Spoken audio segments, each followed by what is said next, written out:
I am 87. There are 7 sentences I have carried my whole life and never once let out of my mouth. Not 7 lessons I learned too late, not 7 things my grandfather told me and forgot.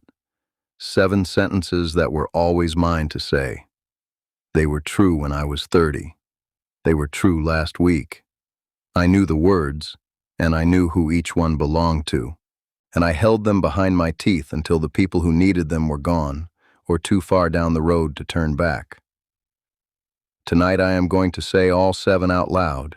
I am not ashamed, and I am not proud of myself either. I feel honest, maybe for the first time in years. Come sit with me a while. The fire will hold. I know what you expect an old man to tell you here. You expect me to say I should have spoken sooner, and that you had better hurry. That is not what this is. Hurry is not the lesson. Hurry never was. The truth is quieter and harder. I did not stay silent because I ran out of time. I stayed silent because each of those 7 sentences would have cost me something the moment it left my mouth. I decided 7 separate times that I would rather keep the thing than say the words. That is the confession, not the silence. The trade. My grandmother said a word you do not say does not disappear. She said it goes back down your throat and finds somewhere in you to live. She would tell me that while her hands were working and her eyes were down, the way she said everything that mattered. A word you swallow is not gone, she said. It only changes address. I did not understand her when I was young. I thought a thing unsaid was a thing avoided, a clean nothing, a door I simply never opened. It took me 60 years to learn it is not nothing at all. It is a weight. You carry it, it does not get lighter, and nobody ever helps you carry it, because nobody knows it is there. That is the frame around everything I am about to tell you. 7 weights, all of them mine. All of them made out of words I had and would not spend. The first confession is this. I never told my son I was proud of him. Not once, not in 40 years. He built a life with his hands. He raised children who are kind, which is the hardest thing there is to do. And every time I stood in front of him with that sentence right there, ready, I said something else instead. I asked about the truck. I told myself he knew that a man does not need to be told what he can see. Old Man Standing Pine said to me once that a pine grows straight because another pine stood beside it in the wind. Not because it was strong, because it was not alone. My son grew straight anyway, but he grew straight in the wind, and I stood there the whole time with the words in my mouth, and I let him believe he did it by himself. He is 61 now, and I still have not said it to his face. I said it once to his back, in a doorway, too quietly to count. Before the second one, let me set something down. I wrote my grandmother's teachings into a small book called The Native Way, 20 teachings for the later years. The link is in the description, and it is in the first comment as well, if you would rather find it there. I wrote it because I could feel those teachings going thin in my memory, and I did not want to be the place they stopped. There is no pressure at all. It is there if your heart wants it, and if it does not, sit here with me anyway. That costs you nothing, and I would rather have your company than anything else tonight. Read one and let it sit with you overnight. That is all any of them ask of anybody. I am not going to bring it up again. Now, let me give you the second confession. The second confession is that I never told my brother Samuel I was wrong. We fell out over a piece of ground, 60 acres, and neither one of us ever farmed it. I was right about the boundary. I need you to know that because being right is the whole trouble. Being right is a warm place to stand, and a man can stand there for years without ever getting cold. I stood there for 11. Somewhere in the 4th year I understood that I had been right about the line and wrong about everything else. Wrong about what I said in front of his wife. Wrong about the winter I did not call. I had the sentence ready the whole time. 2 words. I was wrong. And every time I came near it, something small in me said, "But you were not wrong about the boundary." My grandfather said the river never argues with the stone. He said the river wins because it keeps coming, not because it strikes. I struck once, and then I stopped coming. Samuel died on a Tuesday in March. I was right about that boundary at his funeral, and I am still right about it tonight. It has not once been worth what it cost. Here is what I did not expect.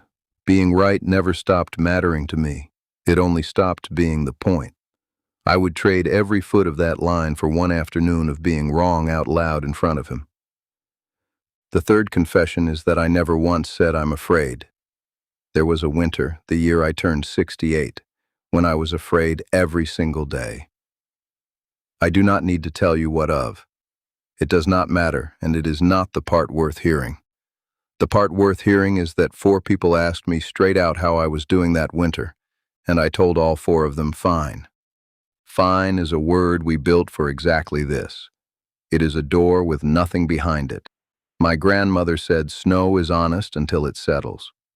Once it lies down flat, she said, it hides the shape of the ground underneath, and the man who walks across it confident is the man who has forgotten there is a hole under there somewhere. I was flat snow that entire winter, smooth, even. Nothing at all to see. And the people who loved me walked across me carefully because they could feel something was wrong, and I would not tell them where the hole was. Do you know what that does to the people around you? It does not protect them. It only makes them guess, and guessing is heavier than knowing. I thought I was carrying it so they would not have to. What I was doing was making them carry it blind. The fourth confession is a single word: stay. There was a woman standing in a doorway in October, a very long time ago, with her coat already on, waiting. She was not waiting for a speech. She was waiting for one word. And I stood there, and I said, "Well, drive safe, drive safe." I have had 60 years to work out why, and I still cannot give you a clean answer. I think I believed that if I asked her to stay and she went anyway, then I would have to know she chose to go. As long as I said nothing, I could tell myself she simply never knew. That is a cowardice so quiet it can pass for dignity for the rest of a man's life. My grandmother said the tree does not decide when the leaf falls, but she also said the man who shakes the branch in September has no business blaming October. I shook that branch. All summer, in 100 small ways, I shook it. And then I stood in the doorway and said, "Drive safe." I want to be careful with you here. I am not telling you it would have worked. I'm telling you I never found out. And never finding out is its own answer, and you have to live inside it for 60 years. The fifth confession is that I never said I need help. The year everything came apart at once. I did every bit of it myself. I got up before it was light. I did the work of 3 men badly instead of the work of 1 man well. 3 separate people offered, real offers from people who had the time to make good on them. And I said, I have got it. I have got it. What a sentence that is. What a proud, foolish, expensive sentence. Old Man Standing Pine used to point out the lone tree in the middle of open ground. Everybody admires that tree, he said. Nobody notices it is the one the wind is coming for. The trees back in the stand are ordinary. They hold each other up, and they are all still standing. I wanted to be the tree in the open. I got exactly what I wanted. I stood alone, I was admired, and I very nearly went down. And the worst of it is not what it cost me. The worst of it is that 3 people who loved me and wanted to help were told, politely, that they were not needed. How long do you suppose a person remembers being told they are not needed? The 6th confession is that I never thanked Grandmother Weaver while she could still hear me. She raised me for 6 years when there was nobody else who could. She fed me things she did not eat herself. I understood that at the time, I was not a stupid child, and I said thank you the way a child says it, for a bowl, for a coat, for a pair of boots. I never once said thank you for the 6 years. By the time I had the words for it, she was 91 and long past hearing them, so I said it into a room instead. I said it well. It was a good speech, and it went absolutely nowhere. My grandmother, my other grandmother, the one who talked while she worked, said some flowers open after the sun has already crossed over. The flower is not late, she said. The flower did the only thing a flower does. But the sun is gone, and there is nothing in this world that brings the sun back around inside the same day. I opened late. I will say honestly that I did open. It simply was not to anybody. If there is a person who raised you and is still in a room you could walk into, that is the only part of tonight I am going to press you on. The seventh confession is the one you already knew was coming. I never said I love you, and I have always loved you as one whole sentence, to anyone. I said pieces of it. I said it at the end of a telephone call, the way a man says goodbye. I never said the second half, and I have always. That is the half that costs something, because the first half is about right now, and right now is cheap. The second half admits you have been standing there loving them for 40 years without once saying so, and then it makes you account for the 40 years. I was saving it. That is the plain truth. I was saving it for a better moment, one big enough to hold a sentence that size.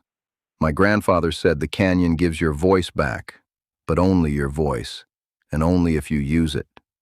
Do not stand in a canyon, he said, admiring how well it would carry a shout you have no intention of making.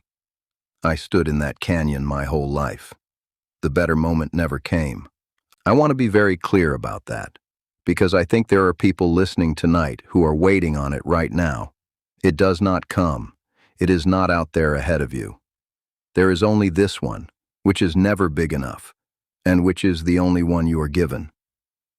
Now I want to say something carefully because I have seen what happens when an old man lists his failures out loud. People hear a man beating himself, and they stop listening to anything else. That is not what this is, and I want you to hear the difference.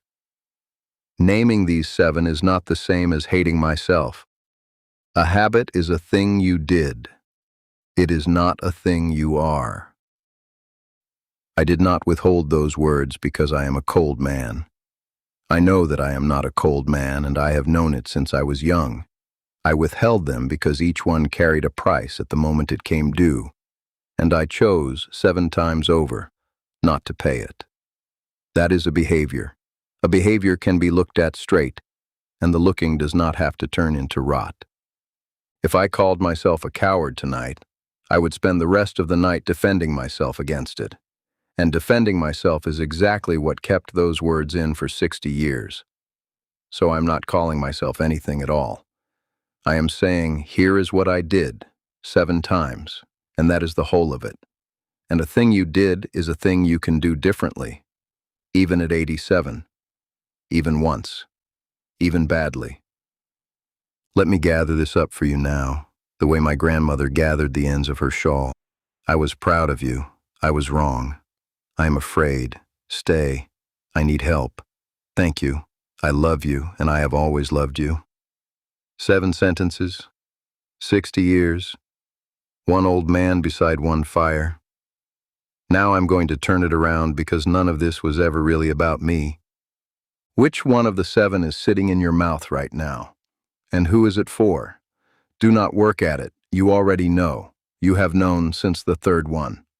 So what is it exactly that you are telling yourself you are waiting for? A better moment. A softer way to put it. A day when saying it will not cost you anything. I had every one of those thoughts for 6 decades, and they were perfectly reasonable every single time. Reasonable is how a sentence stays unsaid for a whole lifetime. Not cruelty, not some cowardice you could point at and name, just reasonable, over and over again. And I know what some of you are asking right now because I sat in a truck in a parking lot at 74 and asked it myself. Is it too late for me? I am not going to promise you an outcome. I would be lying, and you would hear it. What I will tell you is this. 87 has taken my knees, most of my hearing, and every friend I started out with. It did not take the ability to notice which one of these 7 is mine, and it did not take the ability to make one choice about it. That is all age leaves you. It is also all you actually need in order to begin. Of these 7, which number was yours? Tell me down in the comments. The number on its own is plenty. You do not owe me the story behind it. I read every comment, all of them, even the ones that find their way to me months from now.